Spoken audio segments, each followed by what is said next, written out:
Welcome to DeFi Expectations. Today's show dives into hashtag tax strike and the idea of a global tax revolution. So let's get this out of the way. Nothing in this episode is financial advice, legal advice, or a suggestion to break the law. We would never encourage that, especially on a recorded podcast.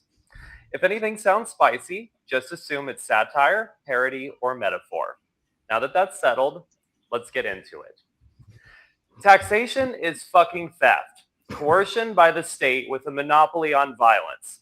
When government is corrupt, the only ethical position is not one of compliance but resistance. This is the reasoning behind the tax strike movement. While I alone would argue that all government is corrupt, at least on this panel, I believe the panel we have assembled today would at least agree that there certainly are corrupt elements to government that are driving the tax strike movement in America. So basically, we'll go ahead and start with that and then basically unpack essentially the why. Like, why is this movement happening right now? And what's driving it? What's the frustration and the energy behind why people are just suddenly sick of it? Why they say no taxation without representation, right? Like that's something that I've heard since I was a little boy in school. It definitely seems like even if we believe that taxation can have purpose, we don't feel represented anymore.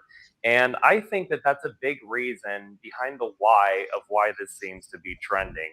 So with that start there, I'd love to hear from you, Nick, Keith. What do you guys think is the why behind this movement? Why now? Why does the energy seem so fierce that this has become kind of a viral, memeable moment? You want to go Sure. first? Yeah, just so right up front, I just want to be clear. This is an educational discussion only. We are not providing legal, tax, or financial advice. And nothing here is meant to encourage illegal activity or non-compliance. And to be honest with you, I do not agree necessarily with the idea of a tax break at all. I think that there's a lot of risk involved in engaging in that kind of activity, and I would recommend people not do that, because if it's whether philosophically you agree with the paradigm, there is jurisdictional and legal authority where you could actually get yourself into very real trouble. I know people, like I've been a party to a lot of conversations about this topic over the years. And I know people that have actually really tried to within the law, or what they thought was legal means, to really challenge the authority for taxation and gotten themselves into a lot of trouble. Like I know people that went to jail over stuff like this personally, that I was like in chat, just through chat forums, not in physically personally, but that I mean, we're talking about decades ago.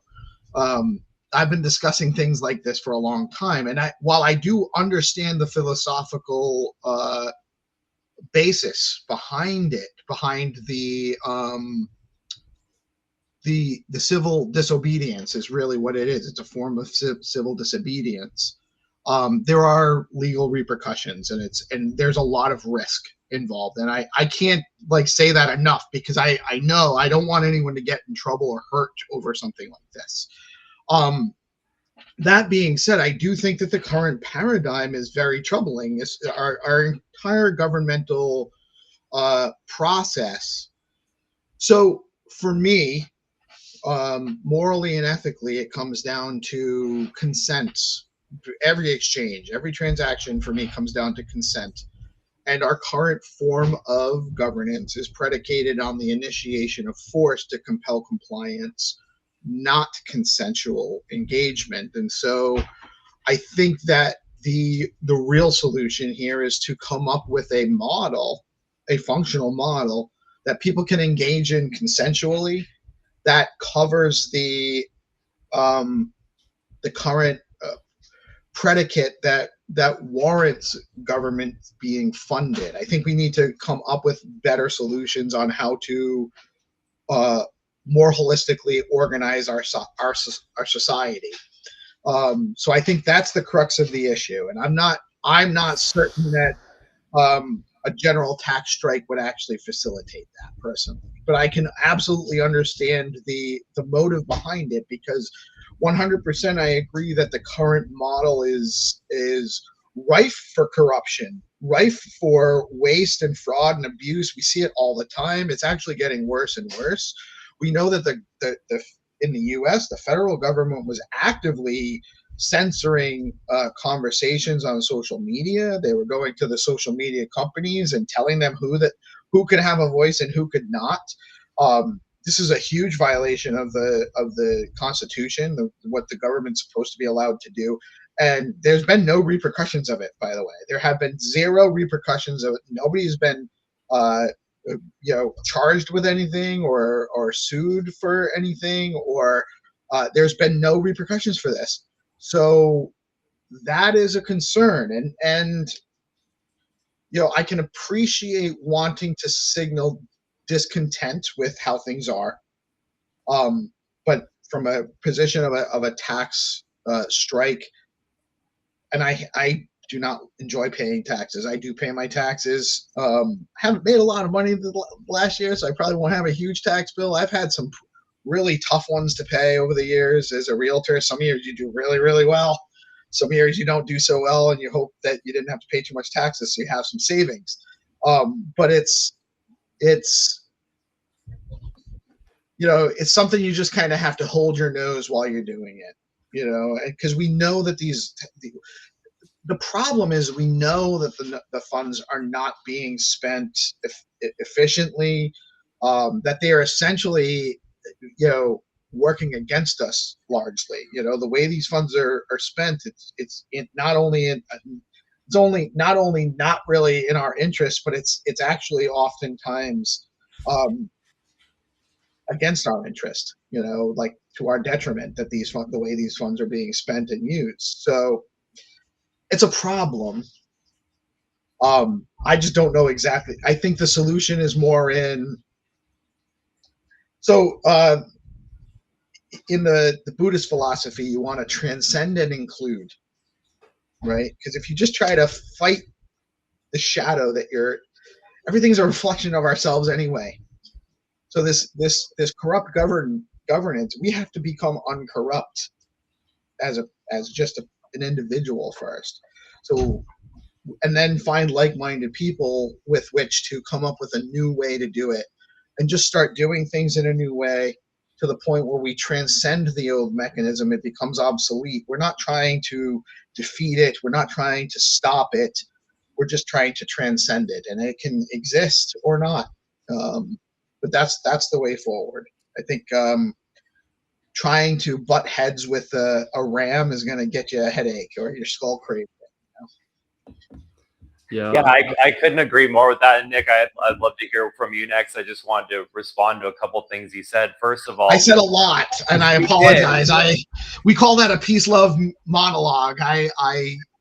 We try to avoid these on the shows because I'll just start going, and it's good to.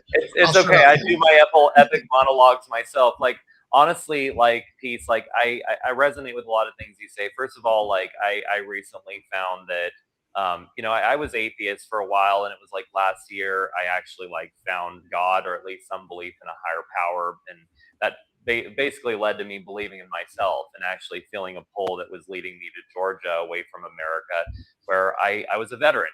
I am a veteran. I served in the U.S. Air Force, and I signed on that dotted line to be willing to essentially die if my government said it was necessary to preserve our freedoms. And that's particularly why I'm ashamed of a lot of the things that have happened. But through this journey, I have encountered Buddhism. I love the philosophy of it. And a big part of that is, yes, we live in a world of illusions. And basically this idea of separation is also an illusion. So, a friend said to me once, he's like, you go about saying how much you hate the government all the time, but you were in the Air Force. And my friend was saying this to me. He's like, I worked for TSA, so I was also a part of the government.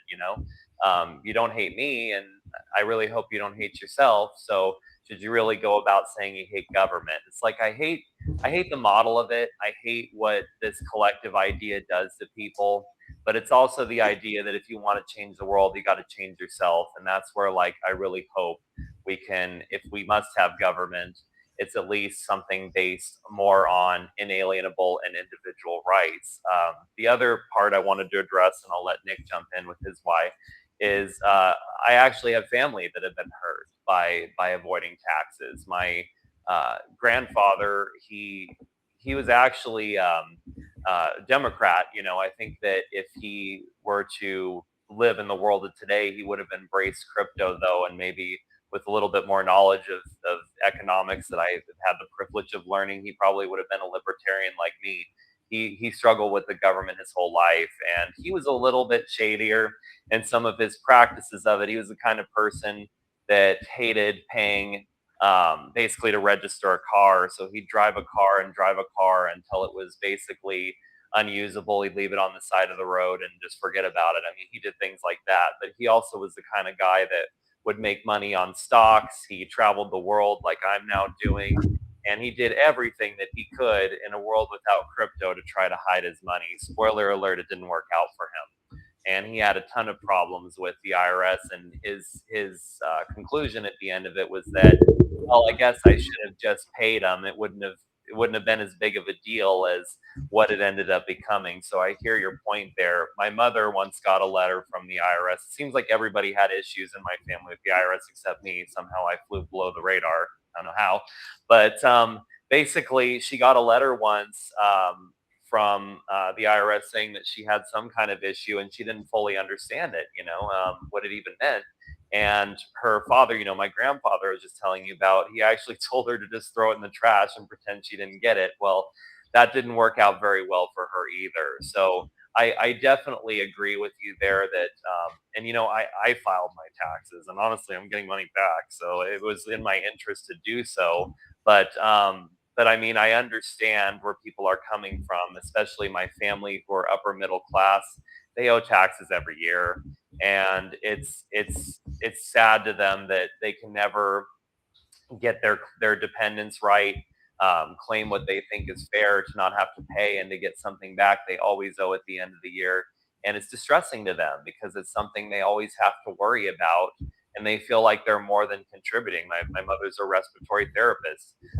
She's in her 70s now, and she's still paying tax and having to work. And when she gets her retirement benefit, she's paying tax out of that. They're talking about how expensive their health insurance is. They're not really getting anything valuable from the government. They're just getting taken from their whole life. The first argument I ever heard when I was a child, like of my parents having, was over the IRS. It was over not having enough money to basically take care of the family because of this heavy tax bill they had. And it just stresses me to this day, but I hear your point. Fighting them has repercussions, and I agree with you wholeheartedly. I'd love to hear from you, Nick. Yeah, I won't repeat the disclaimer. We had 2 disclaimers already, so I concur with both of them. We don't want people to do anything illegal, and give unto Caesar what is Caesar's. From a religious standpoint, it's also very interesting that many religions have sort of this clause that you shouldn't pay taxes to an unjust government. So Christians, Muslims, even Jews, for example, under Nazi Germany, of course, the Jews were not paying taxes, right, to the German government at that time, right, because it would have been unethical to do so. And you got, of course, many anarchist philosophers. You're a fan, Nozick, from who promoted us. My cat is really being annoying. He always does this. This is around feeding time, so he wants my attention. But anyway, so there's a lot of arguments. I think Ayn Rand also made arguments against unjust, or basically arguing that taxation is unjust. So there's a lot of philosophers, religious thinkers out there who sort of said, like, religious taxation is okay, like the zakat, or if you were non-Muslim, the jizya, or alms or fifths in Christianity. But But yeah, you live in a country like I live in Europe, in Holland, and the taxation is extreme, right? We pay like over 30% taxes, close to 40, in some cases even 50%. Of course, you do get a lot of in return. Everybody who goes to Holland always says like, your country is so well organized, it's so well run, everything is nice and tidy, even though, it's not as nice and tidy as it was like 10 or 20 years ago. And it's, going and getting worse, even though the taxation is going up. So I can definitely understand the frustration of a lot of people, and also the movement behind it. Like what Steve was saying, there's a lot of fraud. I think JD Vance even created a department to fight fraud last Friday or Thursday. That's only there to take care of fraud. But like Steve also says, like, the more you fight something, the bigger it gets, right? So the more attention you give these people and these governments, basically the stronger is their hold over you. So we should all come together, like-minded people, and build an alternative system. That's basically what they're afraid of. I think that's also why they keep this attention spiral going the way it goes, and making it go faster, to not make people aware that you can actually build the alternative and join the alternative. And the more people sort of who tune out, as Leary once said, the better, right? And I think we could actually improve the world. But yeah, that's sort of my take. I love it, and I think I love that you say about the alternative too, because in my view, that's what we're arguing for: decentralization, Bitcoin, Ethereum, decentralized finance on the whole, right? I mean, that's the alternative to these systems, and I think it's interesting too, because we try to fight this problem with additional government programs, and I mean, I'm pretty cynical about this idea of JD Vance introducing any kind of department that combats fraud, right? Because think about how well DARE worked. Think about the war on drugs. Think about the war on crime. Think about the war on terrorism, right? Yeah, and also, right, I think what's also very important here, and I saw some people comment on it, and I totally agree, right? Everything is politicized to the max, right? So I think at the moment the current administration is fighting for its life, right? Fighting to secure its place and to take out its political opponents. And I saw some Democratic people commenting that JD Vance should also investigate the fraud on their end, right? So I think it's, the government is being weaponized in every possible way, and they're of course only gonna investigate fraud on the other side of the aisle, and not their own fraud. I will say though that there's a lot of evidence, at least anecdotally to me, from what I've seen in different social media, and I don't pick a side, by the way. I do agree that, I think we're all on the same page, where we can appreciate that maybe one party may, or one politician may be better than another, but it's still like, it's still a politician. They're still right. There's still no there. If you're forced to choose, one of the things missing from the equation right now is in order to have a consensual situation, you have to be able to withdraw your consent. There's no real way to non-consent right now to the governing process. You're compelled whether you like it or not. There is one way, but I'll let you finish. Well, not really though. Not really. Like, no, legal. There is a legal way. I can tell you in a minute, but go ahead, please. Well, there isn't. You're still subject to the rules, no matter what you do. You're still subject to the rules, and I think I know where you're probably going with it, but you're still subject to, one way or another. You're subject to the rules without leaving. If your consent is leave or consent, that's not realistic, because not everybody can leave. Not everybody has the capacity. That's that monopoly on violence at play, right? It's if you want to leave. What I was going to get at, just to be clear, I'm not advocating committing a crime. I'm talking about something I've been looking into is like, I really love Russian women. Okay, I love them. Okay, I've met so many here in Georgia. It's like a wonderful land here. There's so many beautiful women. But like, I've been thinking lately, like I have this poll, and I'm thinking to myself, I would really love to marry like a Russian woman. You know what I mean? Like, why not? And the step there would be if I became a dual citizen, which is a little tricky with Russia, but there could be this little interim point. You marry a Russian woman, you live together for a few years, prove it's a legit marriage. You can actually, after becoming a Russian citizen, renounce your American citizenship, and now you have a Russian passport, and now you're no longer beholden to the tax system in America. But again, you now have to pay an exit fee. I think it's like probably $3,000. I think you have to pay. There's a lot of you can renounce your U.S. citizenship without dual citizenship. Actually, you can. I don't think you can be stateless though, because where would you go? Well, you can, but there's no benefit to.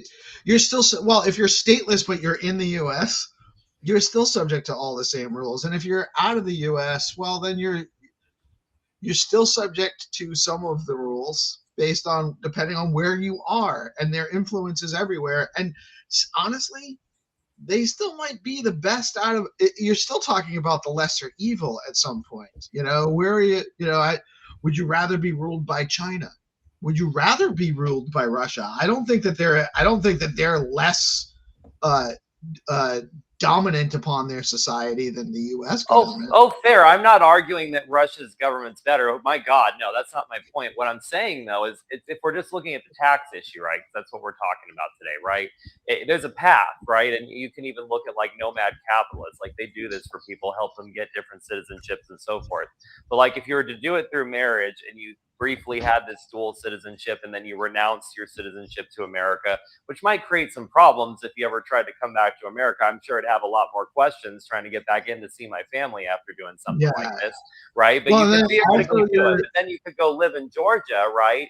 And now if I wanted to take advantage of, for example, in Georgia, you can trade crypto tax free. But if you obviously, there's a reporting about that through CRS FATCA, right? And that means it's going to be reported back to America. And if you don't pay your taxes in America, it doesn't matter if you're benefiting from zero tax in Georgia, you're supposed to pay tax in America. But if you're a Russian citizen, move to Georgia, you're able to live there freely. Now you can do it. So that's kind of the thing.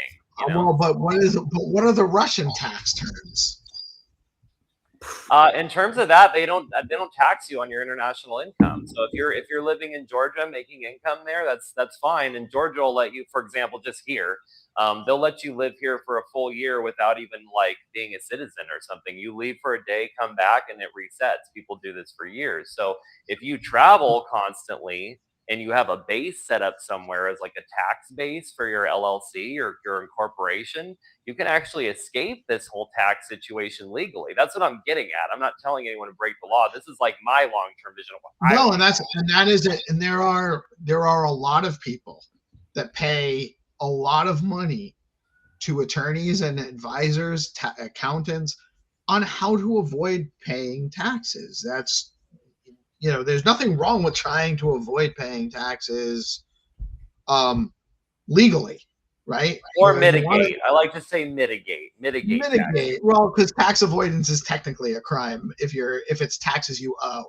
But what we're talking about is not criminal tax avoidance. We're talking about trying to pay as little tax as possible within the law by how you manage your money and how you manage your situation.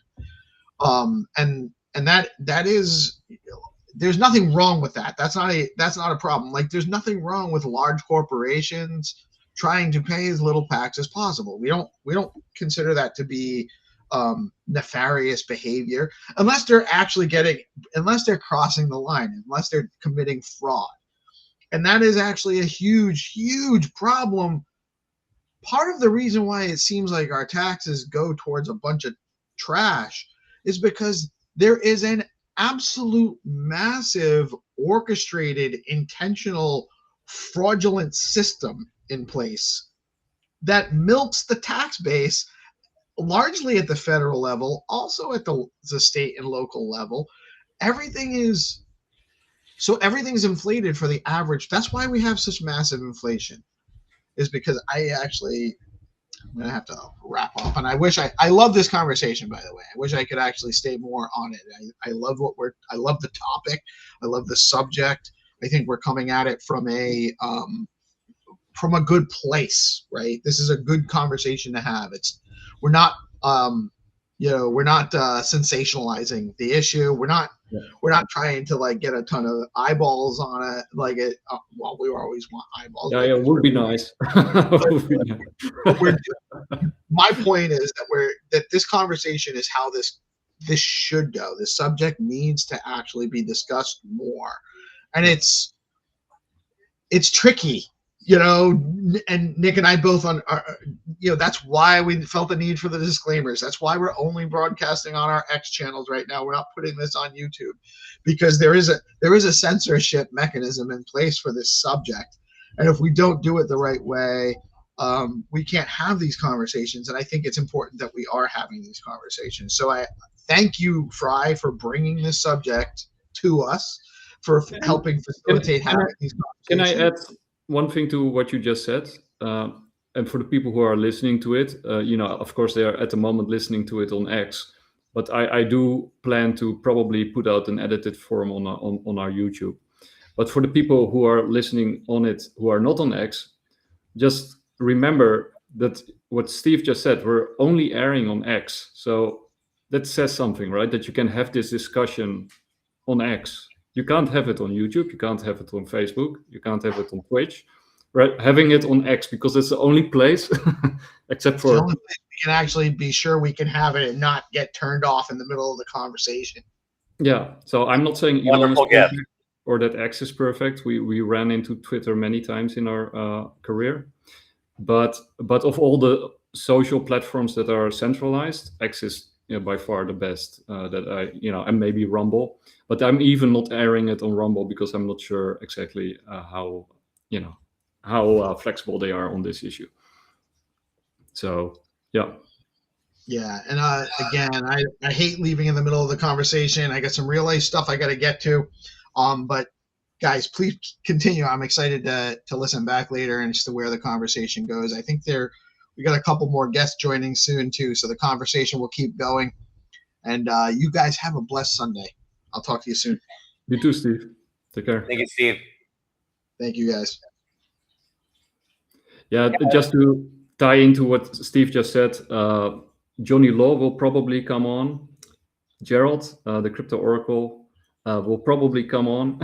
And Jack Binswitch will probably come on. But, they all had also work and some other commitments that they had to attend to. So in all three cases, it's sort of tentative. They sort of said yes, but it kind of depends on their situation. So we can't guarantee that they will be on. But let's hope so. They should become on in around 30 minutes or 20 minutes from now. So awesome. Yeah. I'm looking forward to having them. I mean, maybe we can take a brief detour since we're talking about X and YouTube and censorship to talk about freedom of speech for a minute, because, when I talk about free market principles, right, the idea of avoiding this, Keynesian, is that how you say it? Keynesian economics idea of government manipulating things instead focusing on free market principles.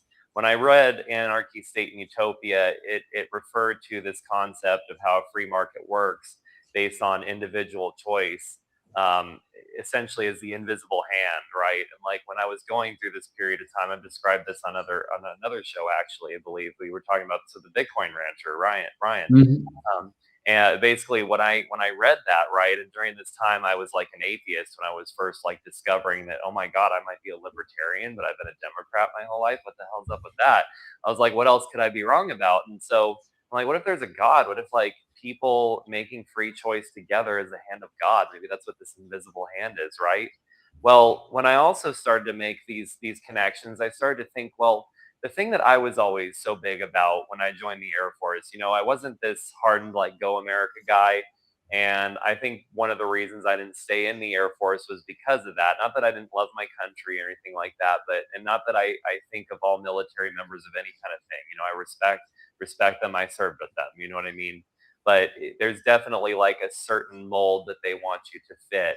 And I didn't very completely fit that. I've always been a person who's, I wouldn't want to say just think outside the box. It's become kind of a generic term, but I have trouble with so many ways we live in boxes and lives. And Well, if you don't think outside the box, you'll get buried inside the box, right? So it's very important that people, think outside the box and also correct, act yeah, on it.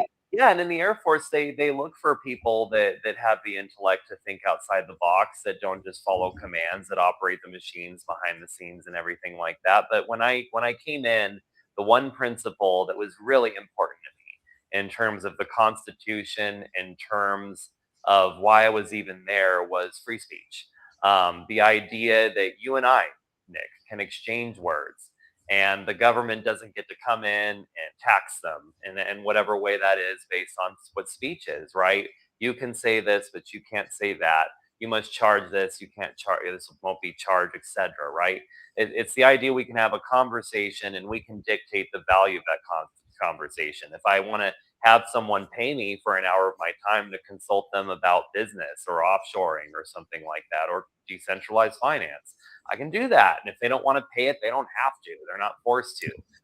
That's a very powerful thing. And I remember, like, when I was sitting down with some friends of mine who, I was very good friends with them back in my, I hate saying liberal because I think of myself as a classic liberal, as a laissez-faire capitalist. But when I was a Democrat, we always got along so well, and they thought that I was supporting their side. But I started introducing these ideas like, I kind of think free markets are like free speech, man. I mean, if I want to sell a car for something, why does the government get to come in and tell me like what price I can set, or I have to pay them to arbiter the agreement?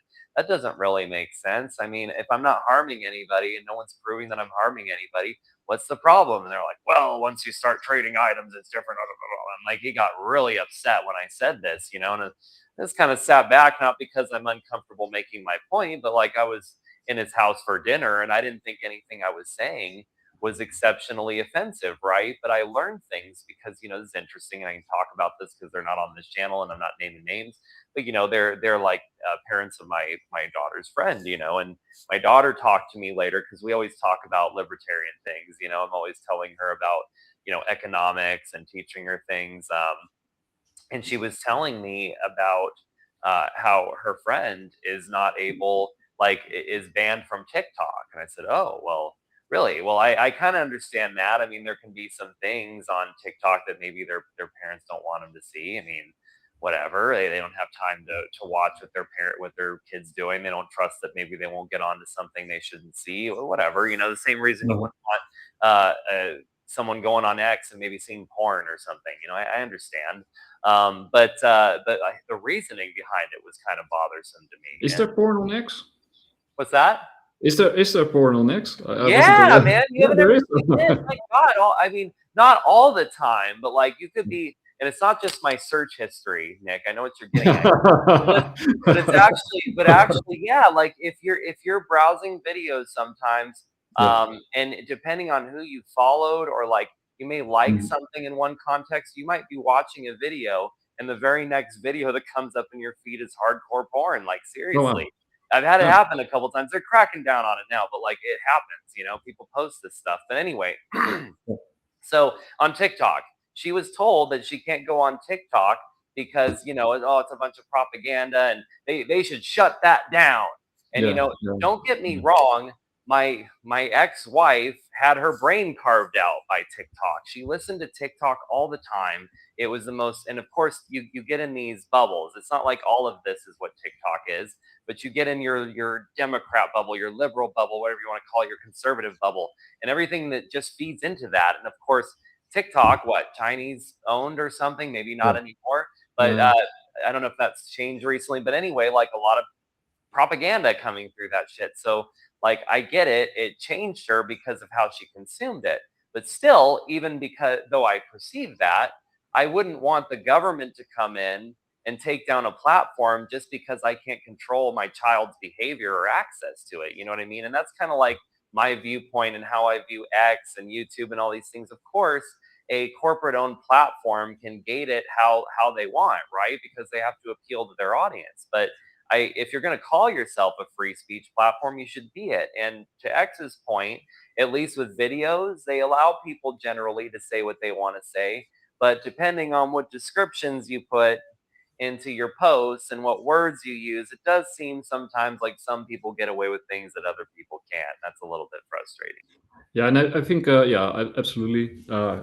As you know, we have been banned quite a few times, also on X, for probably for the things that we've said. Even though I think they were kind of innocuous, and in most cases turned out to be true later on.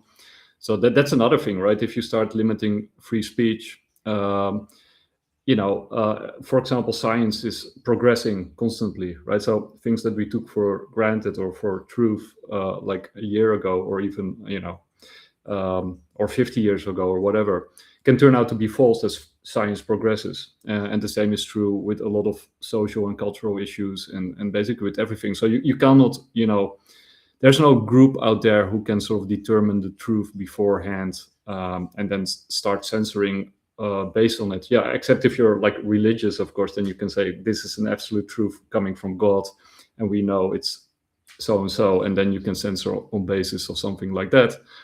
But that, in my opinion, would be very stupid. But yeah. So you yeah, but then you can sort of use absolute truths to do that kind of thing. But I think it's sort of a distinction between negative freedom and positive freedom. And with progressives, as I like to call them, because I think that's a more accurate term, they like to think about what should be done, and act for themselves, but especially for others on that basis, right? Things should be such and such. And that's basically the same thing as, religious fundamentalists think, this is an absolute truth, so we should, act according to such and such. And with negative freedom, it's just limiting the involvement of others in your movement or in your actions, right? So basically making sure that everybody has the maximum space to do and say what they want to say, as long as it doesn't incur or especially threaten, the livelihood or the properties of somebody else's. So that according to traditional anarchists, no, not anarchists, because they would be against the state, but let's say libertarians, they would want to limit the state and make it as small as possible, and just sort of contain it and do those things, protect property, protect the safety of its citizens, and perhaps from aggression abroad, and then only collect taxes on that basis. But of course, as we all know, inflation is another form of taxation. And for example, if you look at Bitcoin or other truly decentralized currencies, the whole value proposition or the whole power of these protocols is actually that nobody can control them, right? Nobody controls them. So it doesn't matter what we think or what we say, or in whatever absolute truth we believe, because this protocol will just do what it does, and it is equally fair on each of us, no matter how powerful you are, no matter how much money you have, no matter who you know, no matter what you believe in. It is equal across all parties, and that's what makes it so powerful, and that's sort of the forcing function of Bitcoin. And I truly hope, and that's something that we also fight for, as that's in our name, decentralized broadcasting. We truly hope, and we fight for decentralized social media. And we do support TreeSpeak. They are sort of a hybrid form of decentralized media, but there are others out there.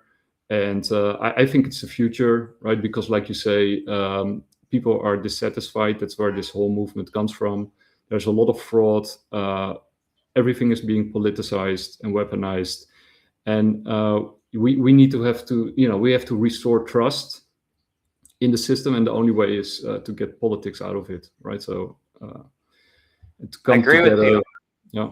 Yeah, I agree with you there. And you made a lot of really solid points too. I mean, it's interesting because, progressives, they'll always talk about, equality, or what I think is better termed as equity, right? And when I actually started learning some of these principles, to me, it didn't really change my fundamental belief that we should try to create equity amongst each other. It's just the difference to me is I realized that government doesn't create that, right? You're talking about libertarians versus anarchists, and that kind of difference of libertarians kind of accepting some model of the state, whereas anarchists like no state. But I will say what's fundamental to both of us is the idea of the non-aggression principle, right? Yeah. And it's at what level government can come in to preserve that, right? I mean, when you look at an anarcho-capitalist, right? Like Millet claimed to be an anarcho-capitalist. I'd argue he's not so much now. But when he talked about what he is practically, he described himself as a minarchist. So a minarchist is more like they call it like the night watchman kind of concept, where essentially you might have a border, you might have taxes that go to pay for defense and things like that, but you don't have taxes for other services or uses basically throughout your system of government. It's just interesting, but it's also, you talked about another element too, is like we're going to have these debates for years about what's the right form of government, whether people should be taxed to offer certain services, how much, how little, and all these. I'll be here to argue against none of it. And somebody will be able to argue, well, just a little bit or a lot of it or whatever, right? But what's interesting though is it seems like, besides, in my view, no one should have a monopoly on violence. I do think what we would agree on, right, is nobody should have a monopoly on truth. And this is particularly interesting because you were talking about, you brought up COVID, right? Or you brought up like different times when truth hasn't been so certain. I mean, and people have made claims that they were censored for on YouTube, and now like even YouTube has been sued over this. Trump even sued YouTube. I mean, it's crazy, right? But it's this idea that we're told something by our government and it ends up not being true, right? Well, taxes are just the Or price you pay. at least more nuanced. Let's put it like that. Yeah. I mean, it's they say it's the price you pay to live in a civil society, but it's also we are gate kept in truth, right? And it's Yeah. also things like, I feel like a big part of what has, to kind of come back to the tax strike thing, I think a big part of what has motivated this has been the burnout post COVID. I don't know about you, Nick, but I was just kind of sick of everything. I mean, during COVID, I mean, besides just the lockdowns, and, I think that was a big motivator during DeFi summer of this big boom in growth in decentralized finance, was like the fact that everyone was just sitting on their butts. And Some people, getting checks from the government. yeah, and some people were getting paid more. Like I remember my wife at the time was getting paid more than I was to not work because of the massive amount of money that they were giving to people on unemployment, right? But luckily they tax it from the other people. Yeah, exactly. That's how they fixed that, right? But it was crazy, right? Like, it was a very strange time, and people are sitting there on their butts with all this money, and you probably had a wave of like dumb money getting into crypto, right? Yeah. And that's why we had some amazing protocols pop up, but we also had lots of scams and meme coins and shit coins and you name it, right? But with all of this, right? People are like, God, like, there's people who became millionaires overnight, or at least made shitloads of money, like just trading coins and doing things like this. There's people who just were sitting on their butts and just watching, what was it, Tiger King? I remember watching Tiger King during that period of time. Like, we watched that show twice. Like, it was just, why would you want to go back to fucking work after you've had to deal with that? We'd smoke pot all day and watch Tiger King. Who wants to work after that? And then the government tells you need to go back to work, and now all of a sudden all this stuff's coming out about how this ballooned our debt, and maybe like a lot of lies were told about how bad it actually was. My mother was a respiratory therapist, and she told me to take it seriously, so I did. And my wife at the time, she was at risk. She had like emphysema and other issues, so I got the jab. And the craziest thing to me was, post jab, I collapsed. Okay, I collapsed in the pharmacy, and my wife at the time, post jab, She got Bell's fucking palsy, like half her face went paralyzed. And I said, honey, I think you had a vaccine complication. She said, no, that's a conspiracy. I'm like, Yeah.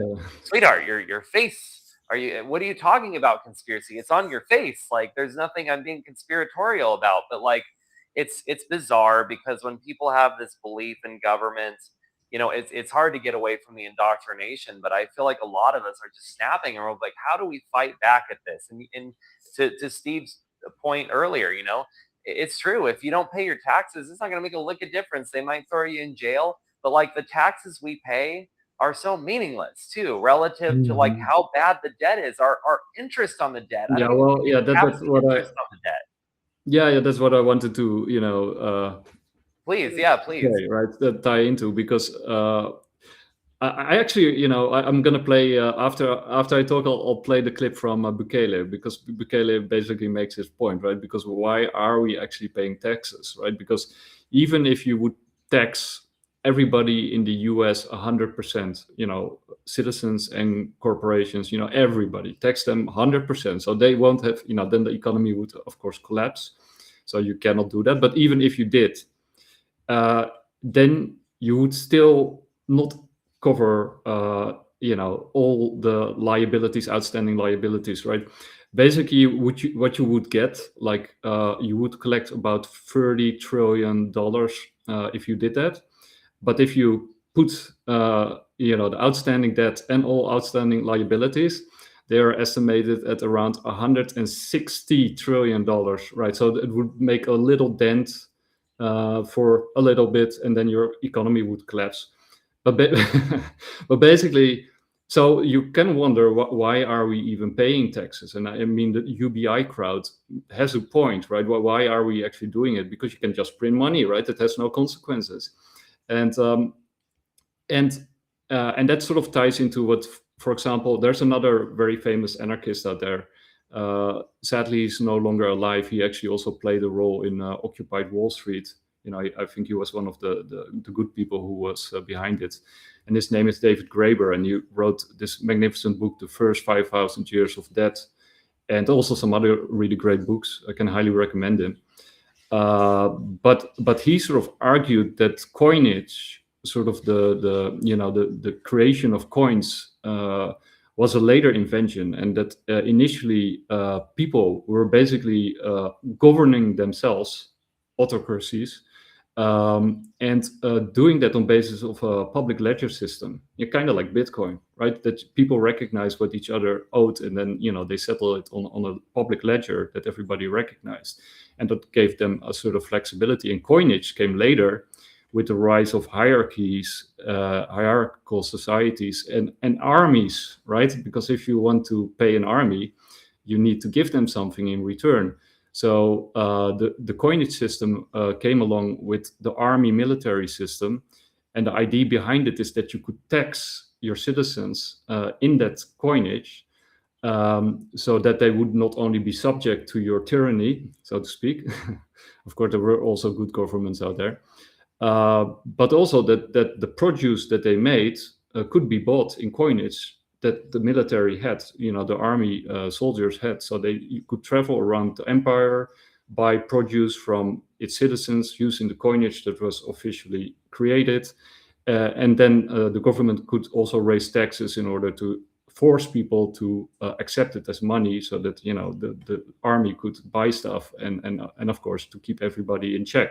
And I think that last part, to keep everybody in check, and the military angle, is actually what this is all about. And I now want to play this clip, this famous clip, my favorite clip from Bukele, because this is very powerful stuff.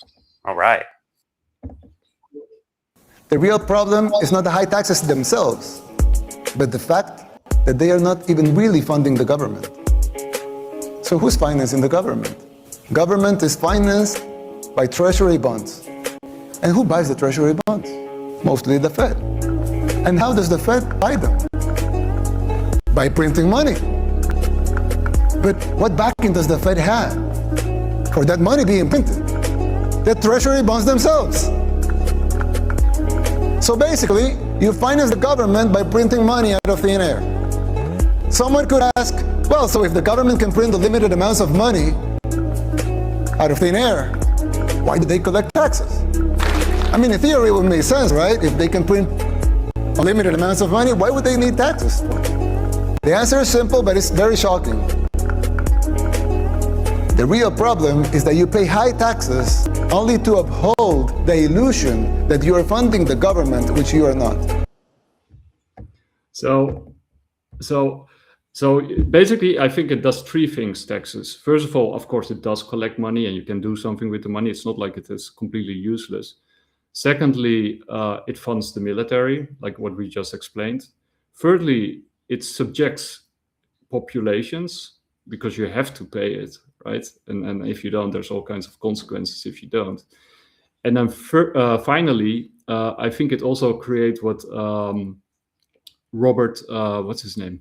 Well, anyway, the guy who wrote the book Influence, and one of the principles, one of the 6 principles that he laid out in the book was commitment and consistency, right? So they use it in advertisements, like if you place a little sign in somebody's backyard and they consent to it, like that you promote something, and then you come back a year later and you say, I now want to place this gigantic sign in your backyard.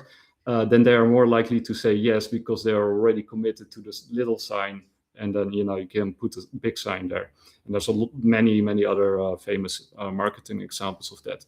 And I think that is sort of what you see on the left is that because they pay taxes, then they are probably doing something with those taxes. So and it makes you commit. You're kind of like the back holder of the government. Like you're sort of committed to the government by paying those taxes, which is kind of like a reverse psychology, right?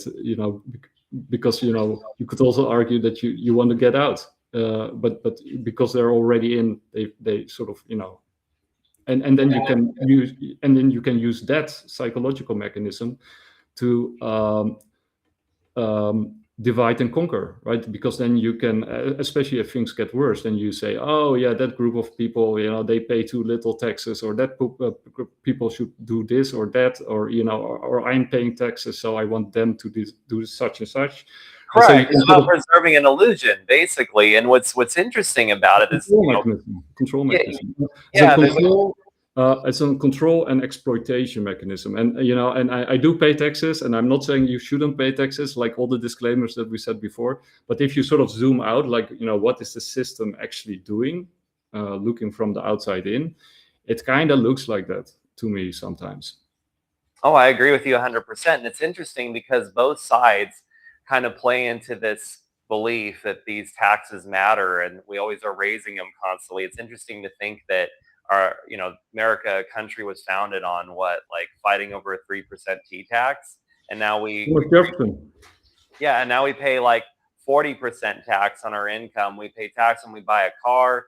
We pay tax when we go to the store. We pay tax when we die. You know what I mean? Like we're literally paying tax for literally everything. And what's interesting, I wanted to get into the history of this, right? Because you talk about what you're talking about is precedent, right?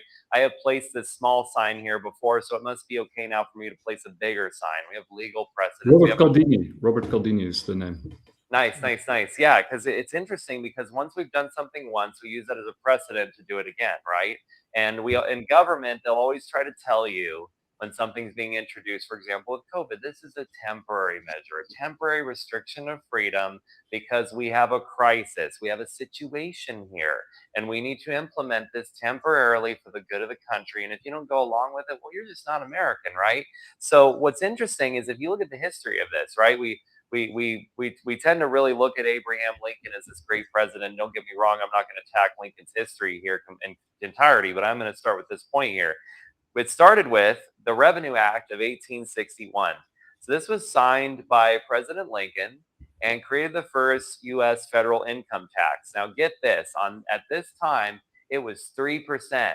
3%, okay? Something we already went to war over, but 3% so small, right? So small. On incomes over $800, which, $800 is a decent amount back then, right? To fund the Civil War. We need to we need to preserve the unity of America. We need to stop the Civil War. We need to create taxes to finance the military so we can fund this war, right? And then basically later, the same year we established the Fed, right? The Revenue Act of 1913. This is also known as the Underwood Tariff Act. Tariffs, another form of taxes, was a pivotal U.S. law that reestablished a federal income tax by Woodrow Wilson. So basically, we use this precedent to now say, well, we need the ability to tax incomes, and we need to do it ongoing, not just because of war, not because of anything specifically, except just the need to provide more services to our country. And, people talk about who will fund the roads, man, who'll pay for the roads. Well, first of all, government doesn't build the roads. They hire contractors to do it with your taxes. You can literally pay for these things yourself too. But it's also, we had these infrastructures. We had police, we had a fire department, we had a public school system before we had tax. Actually, if you look at the history of it, it's interesting. And I think also what Ryan Cooper, the Bitcoin rancher said last time, I think was a really good point, and it is not often said, but especially in small towns and but basically in general, right? Sort of the sense of protection that the police offers us is for them, or the government in that sense, is mostly also an illusion, right? They cannot really police all of us all of the time, and we know that from practice, because a lot of people are unsatisfied or dissatisfied with the police or public services, because they can't be there. Like, you expect, there was a burglary, it's a tongue twister, or whatever kind of sort of situation, and then the police comes afterwards, or they're not on time, or you're the criminal, or whatever. So a lot of these things are also in that sense illusion, right? A lot of our public services are actually not working as they are supposed to work, and I think as true anarchists, and there are people out there who are living in that way, and you also got religious communities, Quakers and others, who are sort of managing their own affairs pretty well. You could say much better actually than people living in big cities or even outside of big cities. And and I want, just to sort of tie into what you just said, our friends from Fruition Labs, they made this really great documentary. Actually, they make great documentaries. Money Disrupted, and that sort of ties into the history of the Fed. You okay if I play? Please, yeah, that looks cool. You will find the heart of America here.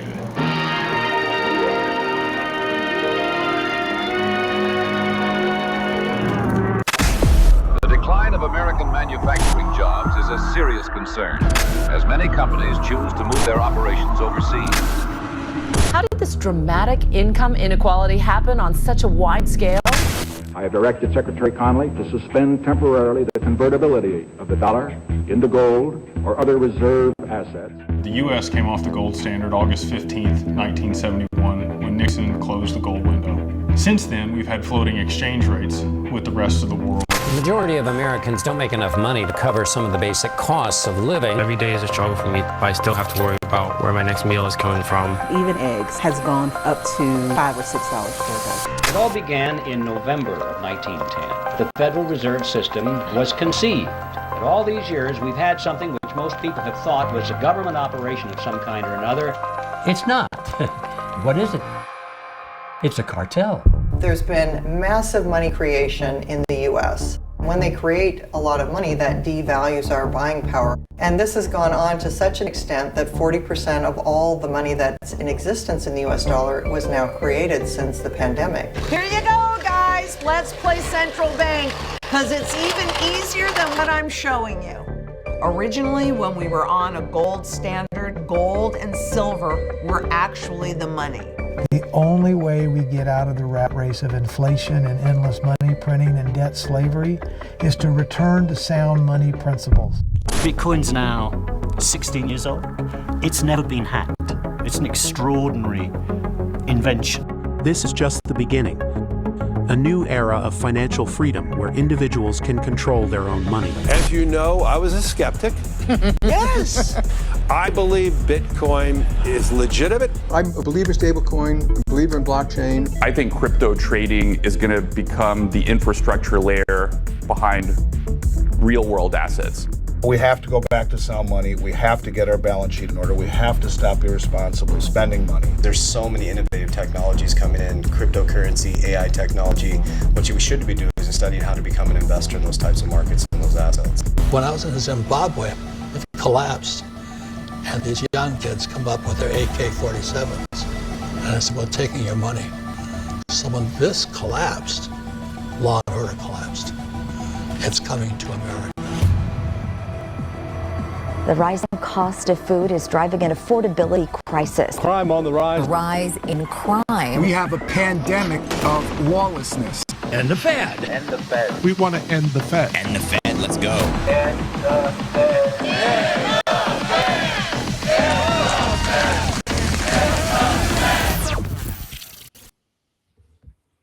Yeah, it's a great documentary. I recommend people. Oh, where's my camera, by the way? Wait. Can you still hear me? Fucking Fed. I lost my. But you can still hear me, right? I can still hear you for sure. Yeah, I'll give you a minute to get your mic Oh. back. No, and what I love about that, right, is that's a big issue, right? That's really like what's driving Bitcoin adoption is the establishment of the Fed, which happened in 1913 when we stopped having sound money.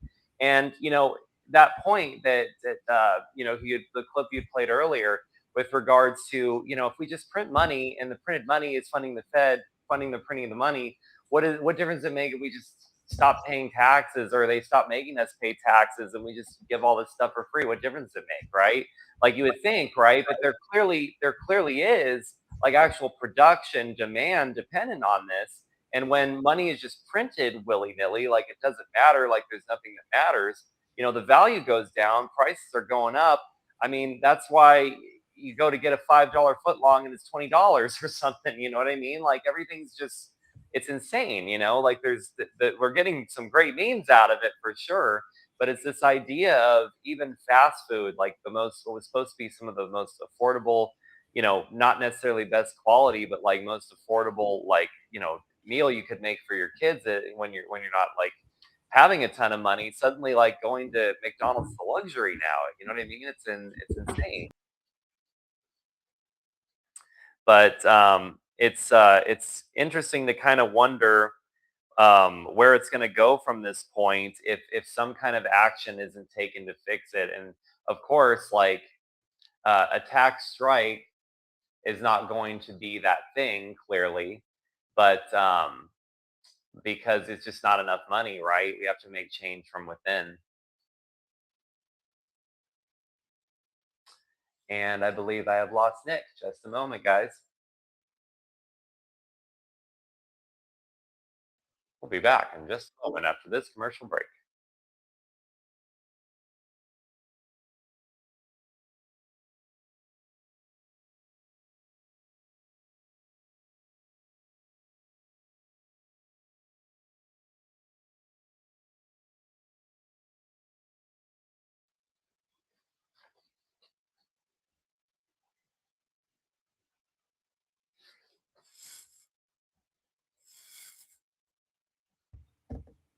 Okay. Yeah, there I am. Can you hear me right now? Because it says something about I'm muted. Can you hear me? Yeah. We're Okay, still cool. live. I don't know why that's still up there. I'll clear that out. All right. Not sure what happened there, but we're back. Yeah. So I think a lot of this dissatisfaction is coming from those people can't afford to live anymore, right? And people are turning to crime. They're turning to aggressive partisan politics. They want governments to step in and fix things in some cases. And in some cases, people, start refusing to pay taxes because the services are getting less and less, and you pay more and more, and you have to work harder and harder for less and less, right? So I totally understand, the motivation behind these actions. Only, I think what you did is probably wiser to just get out of Dodge before, because even if you, I mean, hypothetically, even if you would sort of eliminate taxes or stop paying taxes, of course, all the problems would continue, right? And probably get worse, even worse. Correct. It's more so that the mindset is people are sick of it, right? Because when inflation happens, and like I was saying this when you dropped off, but when all that happens and you're having to deal with being unable to afford groceries, you can't feed your kids, there's only a certain point where the heat's been turned up so much that you're just going to be like, I either need to jump ship or I need to revolt. And it's hard because in our early days, you know what I mean? And of course, again, not advising anyone to do anything nefarious, but in our early days, it's hard to imagine people during the foundation of the country putting up with some of the crap that we're dealing with right now and not having some kind of revolt in the streets, but people don't feel like they can do that. We sit around and watch Netflix all day. We've been softened, we like our comforts in life. Oh, bread and circuses. Yeah, and it's also I think the reason that they legalized pot was just to sedate the populace a little bit. I don't think they did that to be nice to people or to have another revenue stream through taxes. I think it was just literally be like, maybe they'll just shut the fuck up and chill a little bit more. Same reason they gave all that money out during COVID. And the Romans did it too, right? Once they started debasing their currency, and as soon as sort of the provinces started to collapse and all the trouble started moving inward back to the because they reached the limits of their expansion, right? That the Persians pushed them back and they couldn't increase their provinces in order to collect more taxes, and the thing started to collapse inwards. What did they do? They spent a lot of money. A lot of that money went to bread and circuses. Right, and if you look around, the entertainment is great, right? I'm not complaining about the entertainment. Netflix is great. You got Prime. You got. I actually watch a lot of series and shows. But I think to your point, I think a lot of that is there to sedate or distract or amuse the masses and to make them forget the miseries they're in. Right? At least you can sit on your couch and watch Netflix and drink a beer. Right. And so to that point, of course, to somebody, again, without pushing this idea, but to somebody in that mind state, what seems like an easier form of protest, I'm just not going to file my tax return this year. You know what I mean? I get it. I get it. People are just like, fuck it. I don't really want to get off my couch and go protest this. What am I going to fucking do? There's nothing I can do about this. I'm going to vote harder. You know what I mean? I guess I just won't file my return this year. Maybe. I don't know. I get it, but it's, I believe in the spirit behind it is what it is to me. It's like the fact that people are sick of it, right? I mean, there was some basic, it's like, how do you fight this, right? And there was a couple different ways that you can look at this, right? So they talk about the tie-out model, so vote with your feet, right? So choosing to live in communities that best match your preferences. That could even be exiting, living abroad. You have Tocqueville and Hirschman, so exit versus voice, withdrawing from a relationship or switching to a competitor. That could also be going to another country. Voice, attempting to repair or improve the situation through communication, protest, or agitation from within. And then, of course, we have decentralized finance, which is we're going to start abandoning fiat and putting our money into something else, or putting our value into something else, right? So I think those are great options, and especially with the last one, I know some people who are anarchists and libertarians, and a lot of them, and I totally agree with them, is all this shenanigans and all this pain and misery. For the most part, it comes from a broken money system, right? And you can actually leave, like physically leave, but you can also leave financially. Right, and the more people who move leave financially by leaving the current fiat system are also adding to the solution. Right, if everybody bought some Bitcoin, and it doesn't have to be a whole Bitcoin, it can also be like a couple of sets, or 0.1%, or whatever it is. If everybody did that, that would also greatly improve the situation. because Bitcoin allows you to retain your wealth, and it sort of makes you impervious or protects you from a potential collapse, right? Because you keep your purchasing power, but it also sort of limits, as more and more people do it, it also starts limiting governmental overreach, right? Because they can't, at the moment, they still can't get your Bitcoin. Unless the system actually collapses and everybody starts voting for somebody to come to your door and collect your Bitcoin, which they eventually will. But as as long as quantum computing too, that's that other side of it, right?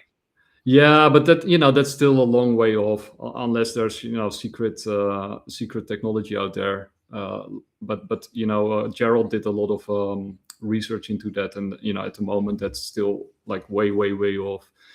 But yeah, the other thing is, of course, to change the government. So to actually get actively involved in government and do like a march through the institutions. Because in some ways you can say that what Elon did with Doge and what Trump is trying to do in his own way, even though I don't agree with much of it, but it's sort of trying to clean up the system from the inside. So if the other thing would, if you look at the US when it was born, with the revolution, then everybody is committed to the revolution, right? They're all consenting. Basically, or the majority is consenting to this revolution and trying to change it, and that's of course why initially it works, because everybody's on the same page, and then as time goes and people start tuning out. But I wish I had the numbers for that too, because someone told me that it might have actually been Ryan the Bitcoin rancher, right? I think he was talking about this, right? But it was actually not like, I don't think it was even a majority of people that wanted to go against the crown. I think it was actually like a much smaller percentage, but still like a substantial enough portion that they were able to resist. And I think that's powerful too. If we can get 10 to 20% adoption of Bitcoin, that could be enough. It's a powerful thing. Usually revolutions start with 5% of the population, right? If 5% sort of unites and starts, revolting, then that's usually enough to topple. Used to be enough to topple most governments. So it doesn't have to be many people. But what I actually wanted to say is, if you have an active, engaged group of citizens, that are actually involved with government, like on a fundamental level, that actually forces the government to listen to these people and become a better government. But because everybody's sort of on laying back and saying fragmented too. Yeah. That's where the problems start. So yeah, there's laziness, there's fragmentation, there's disinterest, because it's depressing, right? It's not something that's the most exciting to focus on. But I had gotten to that point, which is why I left and went on this journey. And I find it though empowering and inspiring that there are people who continue to try. I mean, I brought up Ryan the Bitcoin rancher a few times, but like I almost like teared up when he told his story about how he basically like just came to this conclusion that he couldn't participate in like the same like kind of work environment that he was in the past, and wanted to get involved in Bitcoin and do all the things that he's now doing with the Bitcoin ranch and creating this circular economy, and how his wife went along with him on that. But what a shocking thing that must be, to go from this lifestyle that was probably comfortable, like living in a sales culture,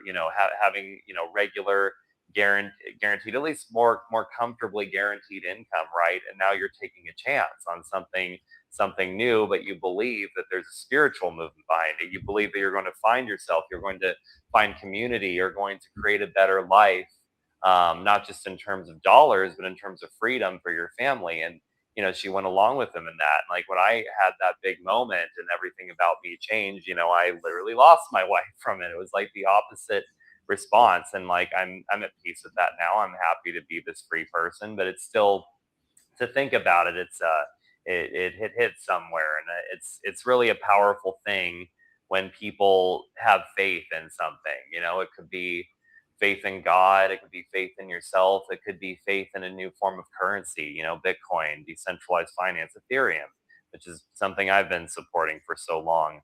Yeah, I mean, it's great too that we can have these discussions, right? Because there's a lot of places that you literally can't. And I hope that we continue to be, at least America continues to be a free country where we can continue to have these discussions. Because I think that's a big part of fixing it, is being able to talk about it. Oh, you know, I hope you're right, that America will stay a free country. I think it's going through some really big changes. I think people have no idea what's, what's about to happen. But honestly, I'm not the most optimistic. That's why I left. I'm glad to know that people like Ryan are going to make it. Like how he said every morning they get up for PT with his community. And I made that comment, strong communities make police obsolete. It's true. If something falls apart, but you got a community of people that are willing to stick together, whether this idea of America stays the same, whether the dollar one day collapses or faith in it switches to something else, whatever that is, okay? If you've got a community of people who are willing to stand together in the darkest of times, that's powerful. That's a powerful thing. Absolutely. And, people should follow Ryan Cooper, the Bitcoin rancher. He's putting out a very positive message, and I think if you live in the countryside or in small towns and villages where people still know each other, and then you mostly take care of their own business, I think most of these issues will be fine, right? I mean, you can survive them if you sort of band together. And but in the bigger cities, I think there will be problems, and I think things will change a lot. So I don't know what people should do. I think everybody should make their own decision in this regard. I'm sometimes thinking about leaving Holland, going someplace else. I got some countries in mind. Of course, it takes a lot of research and a lot of effort. And for example, if you leave Holland, you have to still pay taxes for 3 years to the government before you're sort of. At least it's only 3 years, right? I mean, not lifetime. Yeah. But who knows in the future, right? Because these governments, they are on life support, and they, the whole CBDC system is, of course, another form of capital control. They don't want capital to leave Europe. That's also why they're afraid of stable coins. So that will be a big problem. And when you look forward in Holland, for example, when it comes to taxes, collecting taxes, in 2028, they also want to tax not only realized gains, but also unrealized gains. And the taxes That's what Kamala Harris wanted to do, yeah. Yeah, and that will become very, very painful for many people. So they're getting desperate, and the lesson from Weimar Germany, if you read the book When Money Dies, is that governments will never, ever be able to get out of this hole that they dug themselves into with collecting taxes, no matter how many taxes you raise. No matter what stuff you could even argue that the best way to get out of that hole is to get rid of taxes altogether, right? Because it's not helping anything anymore, right? Because at some point, when the debt goes parabolic and we're basically there, it means that the taxes that you raise are like a drop of water on in the sea. And then you have to raise the amount of taxes that you need, right? That it gets insufferable, and as economics teaches you, if you cross a certain threshold with raising taxes, people start not paying them, or leaving or revolting, right? So one of those three things will happen. So there's also a threshold, a psychological threshold about how high you can raise those taxes in the first place. And then it makes sense, if that's the case, to drop taxes altogether, right? At least you create an incentive for people to come to your country, because, with inflation, it means that if you're coming from the outside in, everything will be dirt cheap because your purchasing power will be high. That's why foreigners are always hated during inflation, right? Because they can, buy all the good stuff, and you're starving. But if you eliminate taxes in such a situation, you would at least incentivize in foreign investments into your country, and also people coming back to your country, because you don't have to pay any taxes. So that's what Georgia's doing, basically. I mean, they make it so easy to incorporate an LLC here. I mean, and you incorporate once, you have an LLC for life. Your taxes are 20% standard corporate rate. If you do like a virtual or international zone status, which takes a little bit of paperwork, it's not really as easy as they make it sound.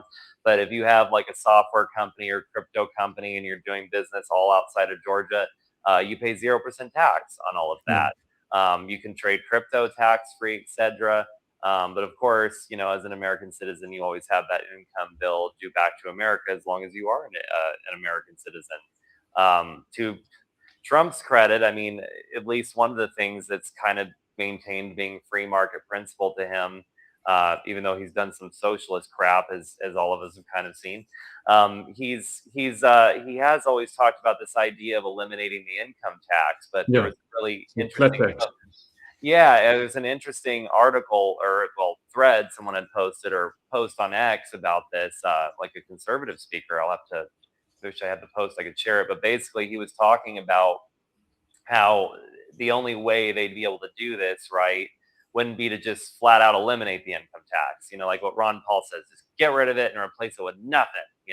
Like they would have to replace it with a consumption tax. So that would be really interesting to me, because suddenly that to me would increase the boom in offshoring as a concept, because now you're not incentivized to live there because everything you buy is so damn expensive. But if you leave, you're not paying taxes to America anymore. You're not worried about that. You can do whatever you want, wherever you want to go. You don't have to have crazy loopholes. You don't owe tax anyway. So I even posted an article about this. I was like, Trump is going to make offshoring great again. You know what I mean? And whether or not it actually happens or not is yet to be seen. But it's interesting, because all the solutions that I see kind of coming out of this administration or the alternative, right? Like this is what I saw kind of coming when we had our last election, and why like I started planning my move. As I said, I feel like no matter who wins, it's going to be bad. I mean, Trump's promising a better economic future, but I didn't believe he was going to deliver it. And Harris is promising a nightmare, an economic nightmare. Well, I get why people voted for Trump. He was at least promising the right things, but like not everything's really working out the way it's supposed to, and not everything's been done the way it's supposed to. He was supposed to be the most anti-war president. I mean, can we just laugh at that without even having to like talk about it? I mean, come on, like really, like that's definitely a broken promise. So I mean, I don't know. It just seems to me like I don't really think obviously the only way you can protect yourself is to focus on yourself as an individual and the people you care about, your family. Get crypto investments, get sound money, right? And obviously safely, right? I'm not saying throw the farm at Bitcoin, you know what I mean? I'm not saying do what I did and sell your house and leave the country. I'm pretty extreme, you know what I mean? But it worked out for me. I'm just saying, like, do what gives you value. Do what makes you feel free. Do what makes you happy. Don't necessarily like, we won't advise you to break the law, but do what it's necessary to protect yourself and your family. And more times than not, it's not breaking the law, but deciding, if I'm going to continue to be a part of this system, living in this country, what am I going to do to protect myself from a potential storm? If I'm going to leave, what can I do to also not be breaking the law and get people chasing me into another country? Or what can I do to research where I'm going to move to make sure I'm not creating another problem for myself somewhere else? And to me, my argument is like, it's all about a borderless life, and there's nothing more borderless than decentralized finance. Yeah, no, I totally agree. And I think people have to realize that they, like you said, they can't vote themselves out of this situation.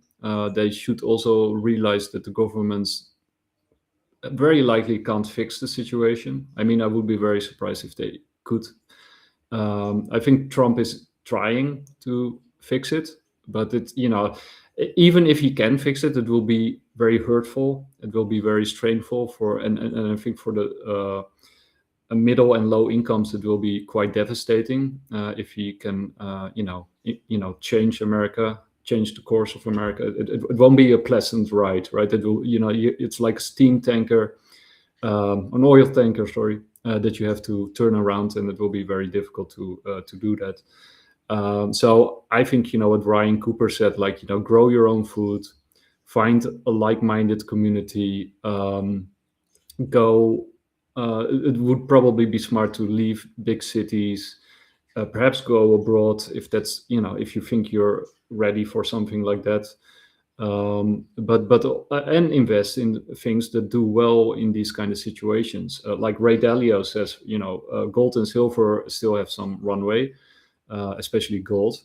But of course also Bitcoin and crypto, right? From a fundamental analysis, we're at this, at the first inning, or like we're maybe we're not even at the first inning, right? So there's still a long way to go for Bitcoin and crypto upwards, and that's another lesson from Weimar Germany. Like the people who did best were farmers, people who invested in stock markets, because stock markets need to go up in order to finance pension funds and to keep the system from falling apart. So they have to, choose stock markets. That's one of the big problems, of course, and why you have the K-shaped recoveries. And the people who invested in gold, and Bitcoin being digital gold and probably soon replacing gold altogether as it turns into an industrial metal, is the future of what I think Trump is aiming at, is building like this space-based economy. And I think China and Russia are doing the same, and then the UAE and India and even Europe, right? So Bitcoin will be at the center, or another crypto, or cryptocurrencies in general.